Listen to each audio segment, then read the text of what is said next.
आप सबको जय मसीह की आत्मिक मनन में हम आप सबका स्वागत करते हैं। आइए आत्मिक मनन में जाने से पहले हम एक वचन देखते हैं। भजन संहिता 107 अध्याय उसका 1 पद। यहाँ पर ऐसा लिखा हुआ है, यहोवा का धन्यवाद करो क्योंकि वह भला है और उसकी करुणा सदा की है। मेरे प्रियो, हमें यहोवा का हमेशा हमें धन्यवाद देना है क्योंकि वो हमारे लिए वो भला है और हमारे लिए वो भलाई का काम करता है और उसकी करुणा हमारे लिए हमेशा के लिए है।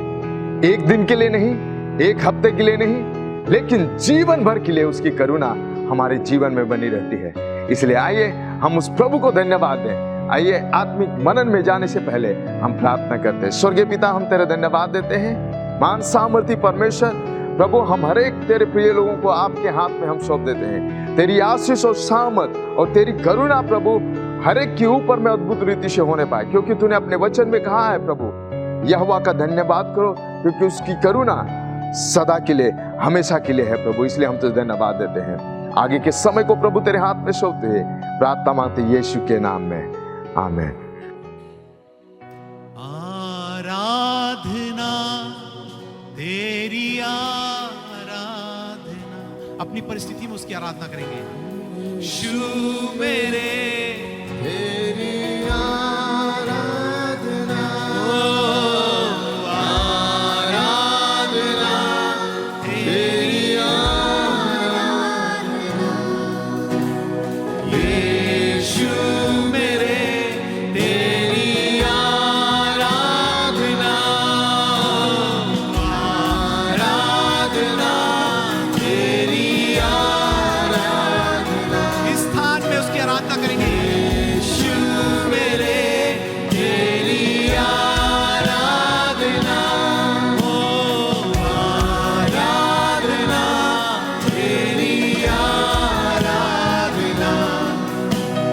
यीशु मेरे तेरी आराधना, ओ आराधना तेरी आराधना। यीशु मेरे तेरी आराधना। तुझ सा इस जहां में कोई है नहीं, तुझ बिन आसरा मेरा है ना कहीं। रहूं तेरी बाहों में प्रियतम मेरे, तू ही मेरा सर्वस्व यीशु मेरे। एक बार फिर से बोलेंगे। तुझ सा इस जहां में ओ, तुझ बिन आसरा मेरा है ना कहीं। रहूं तेरी बाहों में मेरे, तू ही मेरा सर्वस्व। आइए अपनी परेशानियों के लेके यीशु के पास आएंगे। आराधना तेरी आराधना। इसी समय यीशु के पास भाग के आएंगे। यीशु मेरे तेरी आराधना, आराधना तेरी आराधना। यीशु मेरे तेरी आराधना, हो आराधना तेरी आराधना। ओ यीशु मेरे तेरी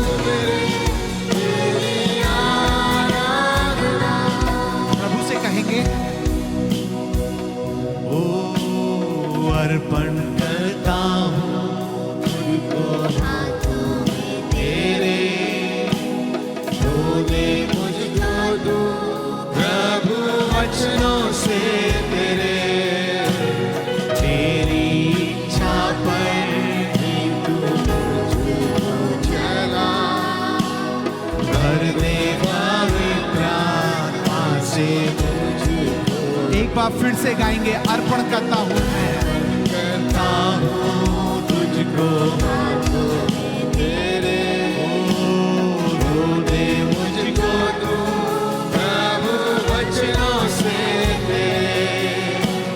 तेरी इच्छा पर ही तू चला, कर दे पवित्र आत्मा से। मिलकर गाएंगे, आराधना तेरी, आराधना यीशु मेरे, यीशु मेरे, तेरी आराधना, आराधना तेरी आराधना, यीशु मेरे, यीशु मेरे, तेरी आराधना, आराधना तेरी आराधना, यीशु, यीशु मेरे, तेरी आराधना। चलता मैं रहूं तेरी राहों पर सदा, बन के रहबर मेरा तू चलना संग खुदा, तुझ पर ही बना रहे मेरा भरोसा, तू मेरी चक्का रहूं तुझ में स्थिर सदा। एक बार फिर से बोलेंगे, रहूं तेरी राहों पर सदा, बन के रहबर मेरा तू चलना संग खुदा, तेरी इच्छा है मेरा भरोसा, तू मेरी चक्का तुझ में गाएंगे, आराधना तेरी आराधना, यीशु मेरे, यीशु मेरे, तेरी आराधना,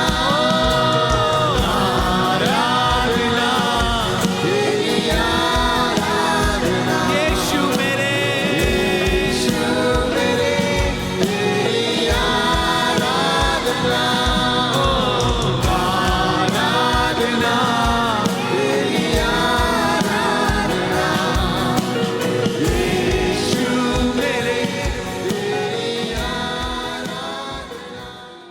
ये समय है इस सप्ताह की सूचना का। हर रविवार को फरीदाबाद के अलग अलग स्थानों में ग्रेस चर्च की आराधना सभा होती है, जैसे कि मैं एस्तर लकड़ा और मैं इवेन लाकरा, हम दोनों मिलकर ग्रेस चर्च धीरज नगर में सेवकाई करते हैं। मैं अरुण, मैं बसंती, हम ग्रेस चर्च रामनगर में सेवकाई करते हैं। मेरा नाम जॉनसन मसीह है। मेरा नाम नीलम मसीह है। हम दोनों मिलके ग्रेस चर्च सूरजकुंड में सेवा करते हैं। मैं जीवनदीप, मैं पुष्पा, हम दोनों मिलकर ग्रेस चर्च निमका में सेवा करते हैं। मैं अखिल, मैं अनुपमा जॉय, हम दोनों मिलकर ग्रेस चर्च भरत कॉलोनी में सेवा करते हैं। मेरा नाम अश्मिता साहा और मेरा नाम आदित्य साहा है। और हम दोनों मिलकर ग्रेस चर्च 21D और गदाखोर में सेवा करते हैं। मेरा नाम शाहरुख है और मैं पास्टर जीवनदीप के साथ मिलके ग्रेस चर्च नीमका में सेवकाई करता हूँ। अंग्रेजी की आराधना सभा सुबह 10 बजे 21C क्षेत्र में होती है। यदि आप इन क्षेत्रों के आसपास रहते हैं तो अवश्य हमारे साथ सहभागी हों ताकि हम मिलकर प्रभु की आराधना कर सकें। हर रविवार को सुबह 11 बजे आत्मिक विचार ऑनलाइन के माध्यम से प्रस्तुत किया जाता है। यदि आप किसी कारण से चर्च नहीं आ पाते हैं तो आप इस ऑनलाइन आत्मिक विचार में सम्मिलित हो सकते हैं। आने वाले शुक्रवार को शुक्रवार की आराधना सभा नहीं होगी क्योंकि 15 अगस्त है और इसके स्थान पर 15 अगस्त को सुबह 9 बजे हमारे मुख्य कलीसिया भवन में हमारे देश के लिए और हमारे देश के अगुओं के लिए हम सभी मिलकर प्रार्थना करेंगे। मैं आप सभी से निवेदन करूंगा कि 15 अगस्त को सुबह 9 बजे हमारे मुख्य कलीसिया भवन में आएं और हमारे साथ देश के लिए प्रार्थना करने में सम्मिलित हों। हर रोज हमारे पासवान दल और हमारे प्रार्थना दल आप सभी के लिए प्रार्थनाएं करते हैं। यदि आपके पास कोई प्रार्थना निवेदन है तो हमें ज़रूर भेजें ताकि हम आपके लिए प्रार्थना कर सकें। धन्यवाद। आज के लिए इतना ही। अधिक जानकारी के लिए अपने क्षेत्रीय पासवान से संपर्क करें। अभी समय है प्रभु को भेंट और दशमांश देने का। बड़े प्रिय, मेरे साथ एक वचन निकाले लूका 6 अध्याय उसका 38 पद में। यहाँ पे ऐसा लिखा हुआ है, दिया करो तो तुम्हें भी दिया जाएगा। बड़े प्रियो, परमेश्वर के प्रति हमें विश्वास योग्य रहना है, क्योंकि इसीलिए जब हम परमेश्वर के साथ में विश्वास योग्य रहते हैं, परमेश्वर हमारे जीवन में और हमारे परिवार में अद्भुत काम करता है। चाहे हमारे जीवन में जैसे भी घटी कमी क्यों ना हो, लेकिन अगर हम उसके साथ में विश्वास योग्य रहते हैं, परमेश्वर हमारे जीवन में अद्भुत काम करता है। इसलिए जब हम परमेश्वर को बोलते हैं तो हृदय खोलकर उस परमेश्वर को दें, ताकि परमेश्वर हमारे जीवन में अद्भुत आशीष को देने पाए। आइए हम प्रार्थना करते हैं। स्वर्गीय पिता, हम तेरे धन्यवाद देते हैं, आपकी दया, आपकी भलाई के लिए हम तुझे धन्यवाद देते हैं। सामर्थी परमेश्वर, जिन्होंने आपके लिए प्रभु भेंट और दशमांश को लेकर आए हैं, उन हर एक लोगों के लिए प्रार्थना करते हैं, उनके जीवन में आपकी आशीष और बरकत अद्भुत रीति से होने पाए। और जो नहीं ला पाए हैं प्रभु, उन लोगों के लिए भी हम प्रार्थना करते हैं, आने वाले समय में प्रभु वे भी आपके राज्य की उन्नति के लिए भागी होने पाए। प्रभु, आपकी आशीष हर एक के जीवन में बहुतायत से होने पाए। प्रार्थना मांगते यीशु के नाम में, आमीन। आप अपने भेंट और दशमांश को ऑनलाइन के माध्यम से भी दे सकते हैं, जैसे कि फोन पे, गूगल पे, पेटीएम, QR कोड को स्कैन करके बैंक ट्रांसफर के माध्यम से भी भेंट और दशमांश दे सकते हैं। ये समय है परमेश्वर के वचनों का अध्ययन करने का। मेरे साथ निकाले भजन संहिता की पुस्तक 138 अध्याय उसका 8 पद। आइए हम सब मिलकर इस वचन को पढ़ते हैं, उसके बाद हम प्रार्थना करेंगे और परमेश्वर के वचनों को अध्ययन करेंगे। यहोवा मेरे लिए सब कुछ पूरा करेगा। हे यहोवा, तेरी करुणा सदा की है, तू अपने हाथों के कार्य को त्याग ना दे। आइए इस समय हम प्रार्थना करें। खुदावन आसमानी बाप प्रभु, तेरा धन्यवाद देते हैं इस वचन के लिए जो हम पढ़े हैं परमेश्वर, और जब हम मनन करते होने देना आप हमारी सहायता करना। हर बात के लिए प्रभु आपको धन्यवाद देते हैं और आपकी महिमा देते हैं परमेश्वर, क्योंकि आप यहोवा इरे जो हमारी पूर्ति करते हैं। प्रार्थना यीशु आपके मुबारक और मीठे नाम से मांगते हैं, आमीन आमीन। मेरे प्रिय, प्रभु का वचन कहता है, यहोवा मेरे लिए सब कुछ पूरा करेगा और उसकी करुणा सदा मेरे लिए बनी रहेगी।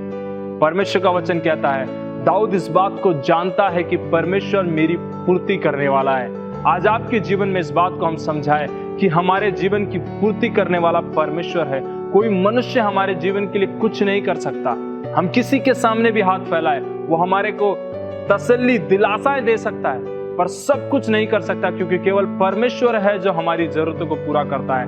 परमेश्वर है जो हमारे बारे में बेहतर जानता है, क्योंकि दाऊद इस बात को लिखता है, प्रभु तू मेरी इच्छाओं को पूरा करता है और जो युक्ति तू मेरे लिए बनाता है उन्हें तू सफल करता है। परमेश्वर, मेरे प्रिय, हमारी इच्छाएं जो भी हमने सोची है, परमेश्वर उन्हें बहुत अच्छे से पूरी करना जानता है, और जो परमेश्वर युक्ति हमारे लिए बनाता है उन्हें परमेश्वर सफल भी करना जानता है।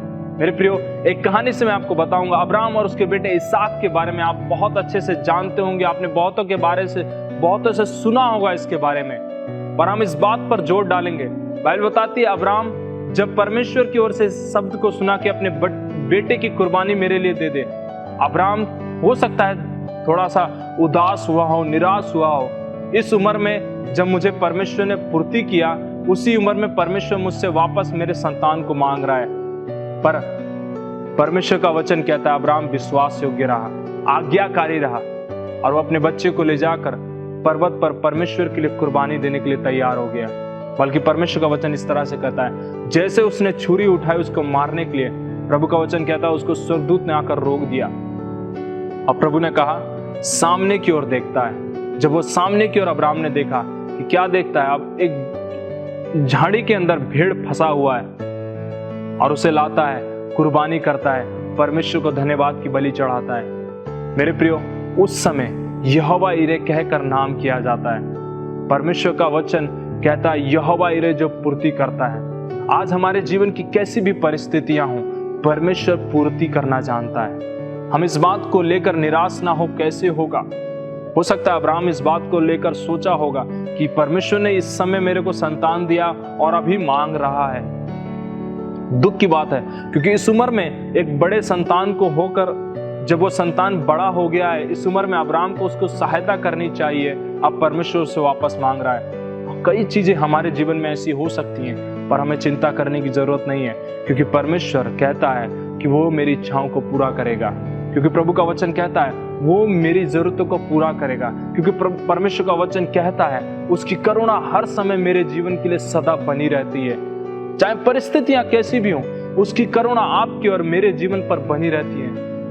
वो परमेश्वर हमारे जीवन में पूर्तियों को करना जानता है। मेरे प्रियो, हम बहुत सी चीजों को लेकर हताश होते हैं, निराश होते हैं। प्रभु का वचन इस तरह से कहता है कि परमेश्वर धनवान होने के बाद भी आपके लिए कंगाल बन गया, मेरे लिए कंगाल बन गया, ताकि मैं और आप धनवान बन जाए। सोचिए ये कितना गर्व की बात है कि जो परमेश्वर के पास सब कुछ होने के बावजूद भी वो आपके लिए, मेरे लिए कंगाल बन गया। इसलिए ताकि आपकी और मेरी जरूरतें पूरी हो जाए, इसलिए ताकि आपको और मुझे आशीष मिल जाए, इसलिए ताकि आपको और मुझे जीवन मिल जाए, इसलिए ताकि मुझे और आपको वो अनंत जीवन मिलने पाए जो लोग हमें नहीं दे सकते। वो इसलिए ताकि मुझे और आपको, मेरी और आपकी जरूरतें पूरी हो जाए। क्योंकि परमेश्वर का वचन कहता है परमेश्वर हमारी जरूरतों को पूरी करना जानता है। वो यहोवा ही रहे। मेरे प्रियो, किसी भी बात को लेकर हम निराश ना हो। यहोवा राफा है जो हमारे जीवन में चंगाइयों को लेकर आता है, हमारी जरूरतों को पूरा करता है। परमेश्वर का वचन कहता है चाहे कैसे भी हो, हम परमेश्वर को पुकारना सीखे। दाऊद इस बात को लिखता है, प्रभु मैं संकट के समय तुझे पुकारूंगा, किसी मनुष्य को नहीं पुकारूंगा, किसी की ओर अपनी आंखों को नहीं दिखाऊंगा, बल्कि परमेश्वर मैं तेरी ओर देखूंगा। प्रभु मैं तुझे पुकारूंगा। मेरे प्रियो, आइए हम इस समय परमेश्वर को पुकारना सीखें। हमारी परिस्थितियों में, हमारे दर्द में, हमारे रोने में, हमारे चोट में किसी मनुष्य की ओर ना देखे, बल्कि परमेश्वर की ओर देखे। क्योंकि यहोवा ईरे हमारी पूर्ति करना जानता है। क्योंकि परमेश्वर का वचन कहता है वही यहोवा जो तुम्हारी इच्छाओं को पूरा करेगा और उसकी करुणा सदा हमारे ऊपर बनी रहेगी। आइए हम प्रार्थना करें।